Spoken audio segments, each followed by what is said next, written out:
श्री गणेशाय नमः. श्री सरस्वत्यै नमः. श्रीमत्सद्गुरुचरणारविंदाभ्यां नमः. श्रीमत्कुलदेवतायै नमः. गुरुर्ब्रह्मा गुरुर्विष्णुः गुरुर्देवो महेश्वराः. गुरु साक्षात् परब्रह्म तस्मै श्री गुरवे नमः. या चॅनलवर नवीन आला असाल तर आपण या चॅनलला सबस्क्राईब करावं आणि या चॅनलवर अपलोड होणाऱ्या नवीन प्रक्षेपणाचं नोटिफिकेशन आपल्याला मिळण्यासाठी बेल आयकॉन सुद्धा अवश्य दाबावा.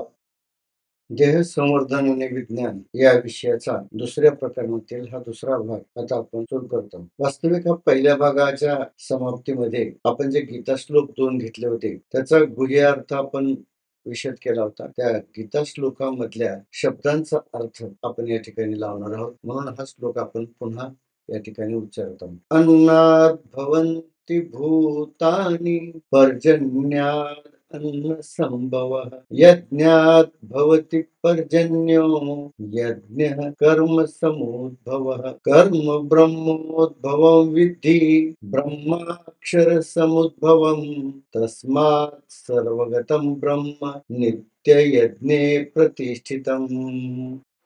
गीतेच्या तिसऱ्या अध्यायातील श्लोक क्रमांक 14 आणि 15 हा या वनस्पती शास्त्राचं प्रतिपादन करणार आहे. त्यामध्ये स्पष्ट सांगितलेलं आहे की अन्नात भवंती भूतानी म्हणजेच अन्नापासून संपूर्ण सजीव भूतसृष्टीचा उद्भव होतो. पर्जन्यात अन्न संभव पावसाचे पाणीच वृक्षरूपाकारे पक्वान्न तयार करते. यज्ञात भवती पर्जन्यो जलचक्र फिरवणारी नैसर्गिक व्यवस्था म्हणजे यज्ञ आणि यज्ञ कर्म समुद्भव यज्ञ बौद्धिक क्रिया कर्माचा सामूहिक परिणाम आहे. दुसऱ्या 15व्या श्लोकामध्ये कर्म ब्रह्मोद्भवम विद्धी कर्मकारक प्राकृत क्रयशक्ती म्हणजे ब्रह्म आणि ब्रह्माक्षर समुद्भवम म्हणजे प्राकृत ब्रह्मस्थिती अतीत अक्षर शून्याचा हा ब्रह्मखेळ अखंड चालतो. तस्मात सर्वगतम ब्रह्म म्हणून प्राकृत ब्रह्मांडात सदा सर्वदा नांदणारे चराचरात जिवंत असलेले ओंकार ब्रह्म हे एकमेव आहे. नित्य यज्ञ प्रतिष्ठितम नित्य यज्ञ प्राकृत स्वयंचलित सृष्टीचक्र अखंड चालवते. या ठिकाणी शाब्दिक अनुक्रम जर बघितला तर अक्षरपासून ब्रह्म तयार झाले. ब्रह्म कर्म निर्माण करते. कर्म यज्ञाद्वारे प्रगट होतो. यज्ञातून पर्जन्य संभवते आणि पर्जन्याद्वारे अन्नाचा उद्भव होतो आणि नंतर संपूर्ण सजीव भूतसृष्टी या ठिकाणी जन्म घेते. याचाच अर्थ पुन्हा महाकारणांग कारणांग सूक्ष्मांग स्थूलांग याचा उद्भव कसा होतो आणि पाणी वनस्पती आणि प्राणीमात्रा तयार होऊन संपूर्ण सजीव भूतसृष्टी नांदते.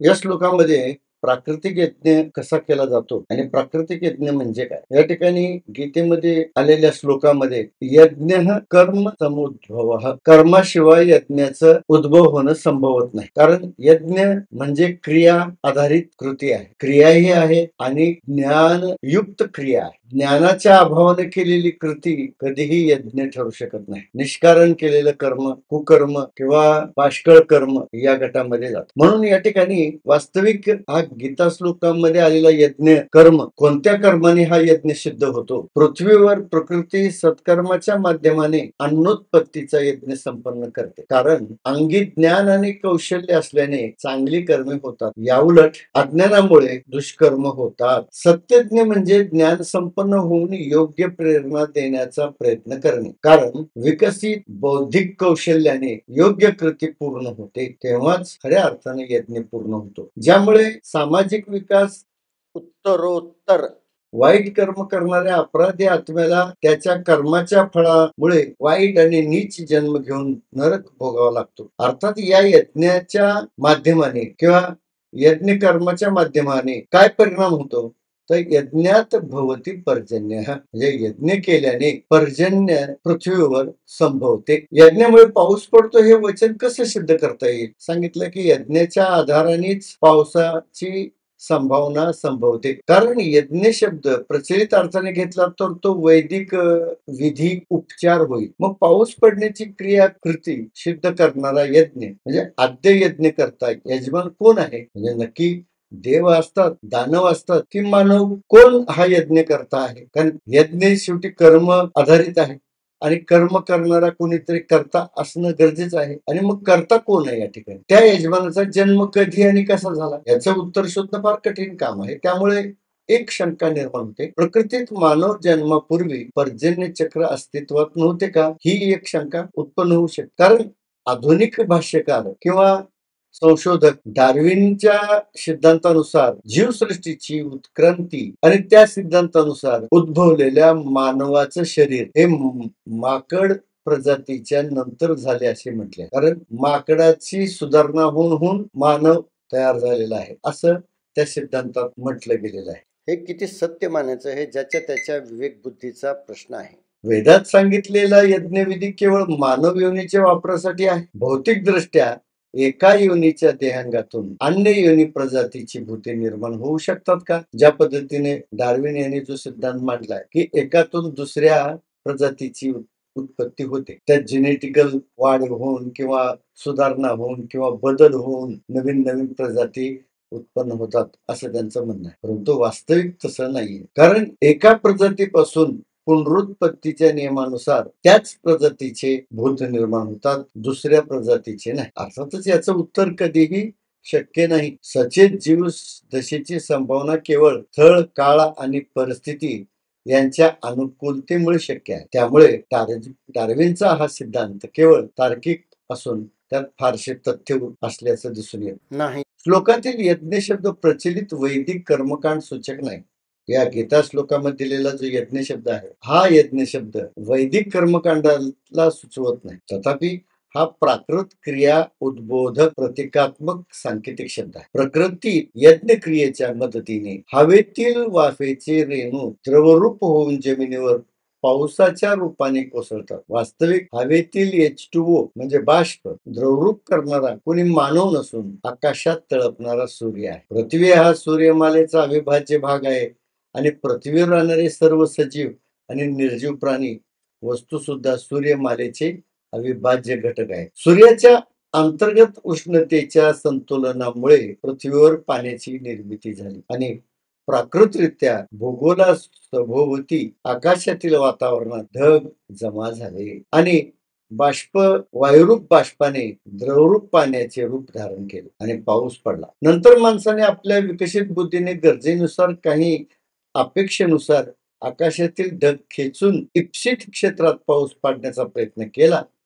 सूर्याच्या उष्णतेपासून निर्माण होणारे पाण्याचे बाष्प आपल्या भूमीवर ढगांना स्वेच्छेने बोलावून तेथील शेती सुजलाम सुफलाम करण्याचा बौद्धिक प्रयोग प्राचीन काळात संशोधक तपस्वी ऋषींनी केला. म्हणून यज्ञ शब्द ऋषीच्या बौद्धिक प्रयत्नाचा निर्देश करतो. जीवाच्या भौतिक उदरनिर्वाहासाठी अन्न निर्माण करणाऱ्या वनस्पतीसाठी पोषक वातावरण निर्माण करणे हा सृष्टीचा मोठा दिव्य यज्ञ आहे. अर्थात योग्य यज्ञ कृती शक्य तितकी सुलभतेने केली पाहिजे. श्लोकाच्या तिसऱ्या अंगामध्ये पृथ्वीवर अन्नाची निर्मिती कशी होते हे सांगताना पर्जन्यात अन्न संभव म्हणजे पर्जन्य मुळच अन्न उद्भव संभवतो. पावसामुळे भूत प्रजातीच्या उत्पत्तीचे मुख्य कारण म्हणजे वनस्पतीद्वारे होणारे अन्न पदार्थाचे उत्पादन. पाण्याच्या वर्षावाने जमिनीवर जे अनुकूल वातावरण होऊन द्रवरूप पाऊस पडला. पावसाच्या ओलाव्याने असंख्य वनस्पतीचा जन्म झाला. पाण्यात विरघळलेल्या भूतत्वाच्या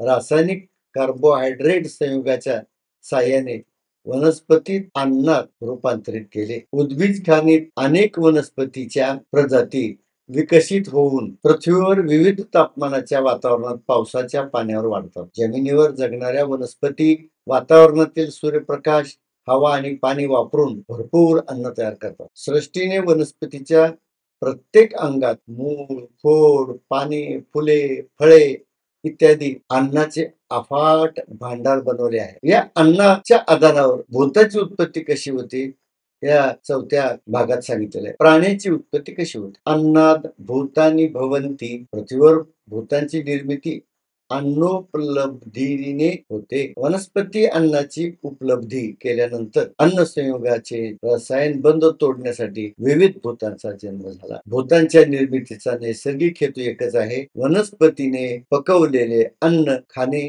आणि ते पचवणे. जीवन कसे निर्माण होते हे स्पष्ट करताना संत ज्ञानदेव आपल्या ज्ञानेश्वरीत म्हणतात, अन्नास्तव भूते प्ररोहो पावती समजते, मग पर्जन्यू या अन्नाते सर्वत्र प्रसवे. प्ररोह या शब्दाचा अर्थ आहे फुटणे, वर येणे, अंकुरणे, पारंबी फुटणे. प्रसवे म्हणजे उत्पत्ती, फूल, मोहर, फळ इत्यादी बाह्यांग अवयव विकसित करणे. अन्नोपलब्धतेनुसार वस्त्रत्रय आत्म्याच्या सूक्ष्मांगावर वरपांग प्राणमय आणि अन्नमय उभय बाह्य कोश चढवले जातात. आत्मयुक्त मनोमय सूक्ष्मांगावर अन्नोपलब्धतेने स्थूल भौतिक सगुण प्राकृत अवयवयुक्त शरीर होते. देहाकार रूपाने आत्मा जन्म घेतो. मनात्म्यावर सजीव वस्त्रवत विणलेली स्नायुकोशिक रचना जोपर्यंत अन्न मिळते तोपर्यंत टिकते. जर देहात्म्याने अतिरिक्त अन्न किंवा चुकीचे अधिक अन्न सेवन केले तर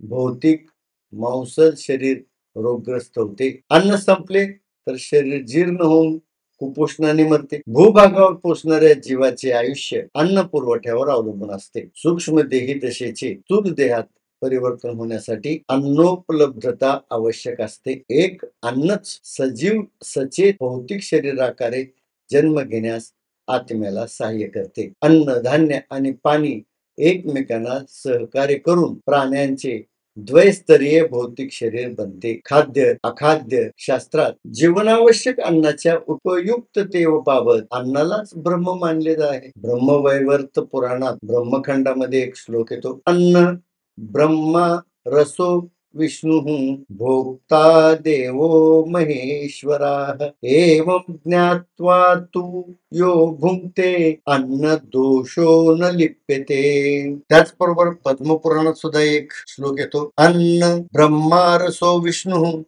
खादयेन मांसमुच्चरन् एवं ज्ञात्वा तु यो भुंक्ते सोन्न दोषैर्न लिप्यते. पद्मपुराणात सजीव प्राणी मात्राच्या निर्मितीपूर्वी प्रकृतीने अन्नाचे उत्पादन केले. त्याला जीवसृष्टीचे जनक ब्रह्म मानले. कारण जीवसृष्टीच मुळात अन्नाच्या आधाराने जन्म घेते.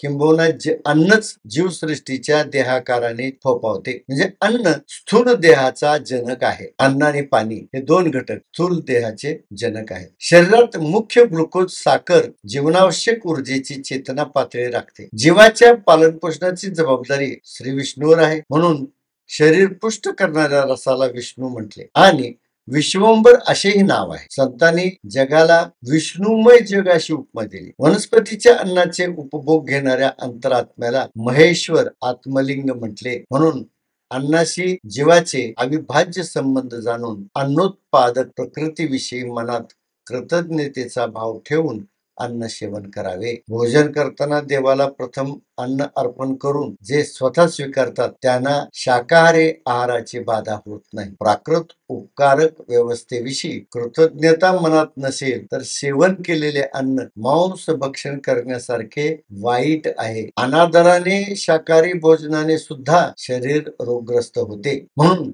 भोजन निर्मात्या विश्वंभराविषयी कृतज्ञता व्यक्त करणे आवश्यक असते. अन्यथा उद्धटपणे शाकाहारी भोजन सुद्धा शरीरास बाधक होते. अन्न हे ब्रह्माचे साक्षात दृश्यरूप असून ज्ञान ब्रह्माचे अदृश्य सूक्ष्मांग आहे. सृष्टीत अन्नोत्पत्ती यज्ञ सिद्ध झाला आणि त्या प्रभावाने सजीव स्थूल शरीरोत्पत्तीचे पोषण करते. अन्नरस रूपाने विष्णू सर्व जीवात्म्याच्या देहाचे पोषण करतो आणि जीव रूपाने देहधारी जीवात्मा अन्नाचा भोग घेणारा स्वतः शिव सूक्ष्म लिंग कारणांग रूपात प्रत्येक आत्म्याच्या प्रत्येक शरीर कोशात विसावतो. येथे एक गोष्ट लक्षात येईल. प्रथम अन्नमय कोशाचे आवरण पांघरून विज्ञानाने क्वार्क रूप घेऊन प्रकृती क्षेत्रात प्रवेशणाऱ्या आद्य लिंग देहाला आत्मांशाला समानार्थी ब्रह्म संबोधले. कारण हेच जनक आहे, म्हणून ते कारणांगच ब्रह्म असल्याचे या ठिकाणी संबोधले गेले. म्हणजे आत्मांशच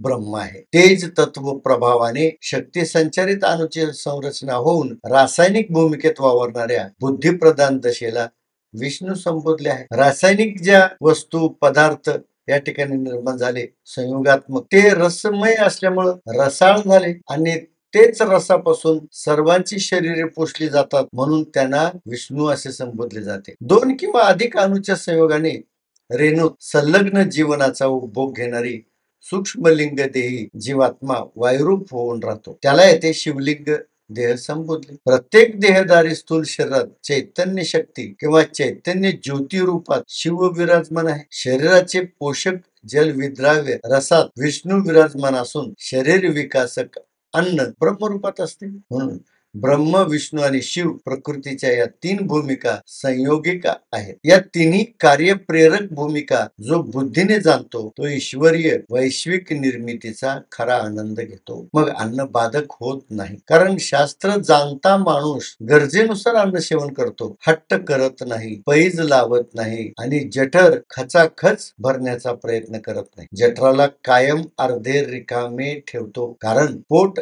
गच्च भरले तर अन्न पचवण्यासाठी शरीर पोषक रसायन आत देवालाच करावे लागते. म्हणून संत ज्ञानदेव म्हणतात, प्राणापानाच्या जोड भाती फुंक फुंको निया अहोराती अटीतसे नेनो किती उदरा माझे. दोन्ही फुफ्फुस कक्षात पूर्ण श्वास भरणे आणि बाहेर टाकणे, तसेच पोटात भरलेले अन्न पचवण्यासाठी शरीरोपयोगी पाचक रस बनवण्याचे काम जठरात प्रकृती करते. ते द्रवरूप जल विद्राव्य घटक आतड्याच्या कोशिका शोषून रक्तात भरतात. पाण्यात न विरघळलेला भाग मल रूपाने बाहेर फेकला जातो. रक्तातून सर्व स्थानबद्ध कोशिकांना ते अमृत रसायन पोहोचवले जाते. जे फुफ्फुस पूर्ण भरायला पाहिजे ते आपण अर्धे भरून काम चालवतो आणि जे जठर अर्धे भरायला पाहिजे ते काठोकाठ भरण्याचा प्रयत्न करतो. म्हणून आपल्याला जीवनात अनेक समस्यांना तोंड द्यावे लागते. असे विपरीत आचरण अज्ञानाने शरीर रोग मुक्त ठेवण्यासाठी फुफ्फुस हवेने पूर्ण भरावे आणि जठर अर्धे भरावे, हा कानमंत्र लक्षात जर नाही घेतला तर जे होणार आहे ते होणारच आहे. प्राकृतिक बाधा येणारच आहे शरीराला. मग वनस्पतीची अन्न उत्पादक क्षमता हा गीता श्लोकांमध्ये अपेक्षित असलेला मूळ यज्ञ कार्यक्रम आहे. पृथ्वीवर अन्न कोण आणि कसे निर्माण करते या प्रश्नाचे उत्तर असे की जमिनीवर पडणाऱ्या पावसाच्या आर्द्रतेतून वाढणाऱ्या उद्भिज खाणीच्या वनस्पती विश्वात अन्न निर्माण करतात. याचे सखोल सूक्ष्म चिंतन केले तर लक्षात येते की अन्न आपतत्वाने निर्माण होते. वातावरणातील वाफरूप पाणी वनस्पतींना वापरता येत नाही, कारण वाफेचा उपयोग होत नाही. आप म्हणजे वातावरणातील वाफेच्या H2O मॉलिक्यूल म्हणजे रेणूचे द्रवरूप पर्जन्य जमिनीवर कोसळलेल्या पाण्याचा वर्षाव. जसे खालावे धावे पाणी खालच्या दिशेने वाहते आणि मोठा समुद्र होऊन जातो. या ठिकाणी पुराण कथा अशी येते की राजा सगराच्या 60,000 पुत्रांनी मोठा खड्डा खोदला, तेव्हा ते उद्धट वागले म्हणून ऋषीच्या शापाने भस्म झाले. पुढे त्या कुळात जन्मलेल्या भगीरथाने मृत पित्रांच्या उद्धारार्थ अत्यंत कठीण तपश्चर्या करून स्वर्गातील गंगेला पृथ्वीवर उतरण्यास भाग पाडले. या पौराणिक कथेचा शास्त्रीय अर्थ काय हे समजून घ्या. सूर्याच्या उष्णतेमुळे पाण्याची वाफ वातावरणात म्हणजे स्वर्गात सूक्ष्म रूपात फिरते. आकाशात भटकत्या वाफेला स्वर्गनिवासी समजावे. याच अदृश्य वाफेचे द्रवरूप थेंब पृथ्वीवर पडले आणि पाण्याचा महासागर भरला. पौराणिक कथेनुसार स्वर्गीय वाफ प्रथम सर्वोच्च कैलास पर्वतावर थंड हवामानात पाणी होऊन उतरली आणि मग ती गंगा हिमालयाच्या पर्वतरांगाच्या उदरातून प्रकट रूपाने खालच्या दिशेने वाहू लागली. मोठ्या सागरात पावसाचे पाणी साचले. माणसाने सोयीसाठी समुद्राच्या काल्पनिक सीमांनी निश्चित केल्या आणि त्यांचे 7 भागात विभागणी केलेली आहे. आज पृथ्वीचा जवळजवळ 72% पृष्ठभाग महासागराच्या पाण्याखाली बुडलेला आहे. सूर्यकिरणाच्या उष्णतेमुळे पावसाचे हे चक्र सक्रिय झाले. नियमित जमिनीवर कोसळणाऱ्या पावसामुळे अनेक प्रकारच्या अन्न उत्पादक वनस्पती, उद्भिज खाणी उद्भवल्या आणि वृक्षवल्ली अंकुरित झाली. हा सर्व घटनानुक्रमाचा सूक्ष्म विचार केला तर समजते की पाणीच वनस्पतीचे रूप धारण करते आणि विविध विद्राव्य भूमीच्या गंधगुणासह प्रथम स्वेदज खाणीत जन्मलेल्या वनस्पती नंतर उद्भिज खाणीत महाकाय सचेत उभ्या राहतात. पृथ्वीवर वातावरणाशी जुळवून घेणाऱ्या असंख्य वनस्पती प्रजाती पाण्यात विरघळलेली रसायने शोधून उत्क्रांत झाल्या. पृथ्वीवरील सजीवाच्या स्थूल देहाकार जीवनासाठी अन्न तयार करण्याचे सर्वोच्च परोपकारी कार्य वनस्पती करतात. त्यामुळे सर्व सजीव प्रजातींच्या कल्याणासाठी रात्रंदिवस अन्न व औषधी रसायन तयार करण्याचे महान कार्य वनस्पतीच्या माध्यमातून प्रकृती यशस्वीपणे करते. अपितू प्रकृतीने अन्नोत्पत्तीचे विशेष स्तुत्य कर्म सिद्ध केले. प्रकृतीचे सर्वोत्तम अद्भुत विशेष कार्य आहे. विशेषतः अन्य प्रजातीच्या जगण्यासाठी स्वतःचे जीवन खर्च करणे हे सर्वात मोठे तपस्वी कार्य आहे. प्रबळ इच्छाशक्ती प्रेरक कार्यासाठी शारीरिक मानसिक धैर्याची गरज असते. स्वतःसह सर्व सजीव सृष्टी प्रित्यर्थ पोषणासाठी अन्न बनवणे परम सत्कर्म ठरते. अन्नाद्वारे आत्म्याच्या स्थूल शरीराचे पोषण करणे हे स्तुत्य कार्य आहे. त्यामुळे परेश परमेश्वर सुद्धा